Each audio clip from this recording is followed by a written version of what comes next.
மிக புத்திசாலித்தனமான நகைச்சுவை. ஆடு விற்க ஒரு மனுஷன் போனார். போகிற வழியில் ஒரு ஆள் வந்தார். வந்துட்டு, இந்த ஆடு ரொம்ப நல்லா இருக்குது, எனக்கு வேணும் அப்படின்னு கேட்டார். இந்த ஆடு உனக்கு வேணும்னா அப்போது நான் கேட்குற கேள்விக்கு பதில் சொல்லு அப்படின்னு சொன்னார் ஆடு விற்கிற மனுஷன். என்ன கேள்வி கேட்டாருன்னா, வானத்தில் எத்தனை நட்சத்திரம் இருக்குது அப்படின்னு கேட்டார். அவர் வந்த மனுஷன் யோசித்துக்கிட்டு, எனக்கு தெரியாது, என்னால் அப்படின்னு சொல்லிட்டாரு. என்னால் என்ன முடியாது அப்படின்னு சொல்லிட்டாரு. உடனே உனக்கு ஒன்றுமே தெரில, அதனால் ஏன் ஆடை உனக்கு தரமாட்டேன் அப்படின்னு சொல்லிட்டு அவர் கிளம்பிட்டார்.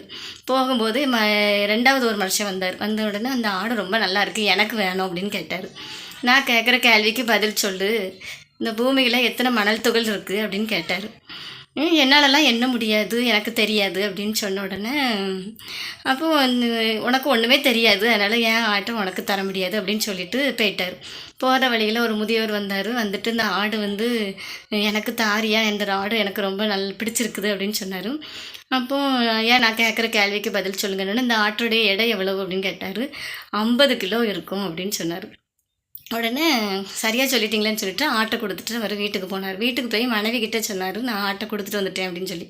மனைவி திட்டுனாங்க, இப்படி ஆட்டை சும்மா கொடுத்துட்டு வந்திருக்கீங்களேன்னு சொல்லிட்டு இப்படி திரும்பி பார்க்காங்க. அங்கே பின்னாடி ஆடு நிற்குது.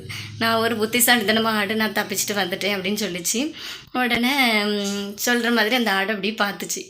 உடனே அந்த ஆட்டை கொண்டு போய் 2 பேரும், கணவன் மனைவி 2 பேரும் சந்தையில் கொண்டு விற்றுட்டு சந்தோஷமாக வந்தாங்க. நம்ம புத்திசாலித்தனமாக இருக்கணுங்க, அப்போ தான் வாழ்க்கையில் மகிழ்ச்சியாக வாழலாம்.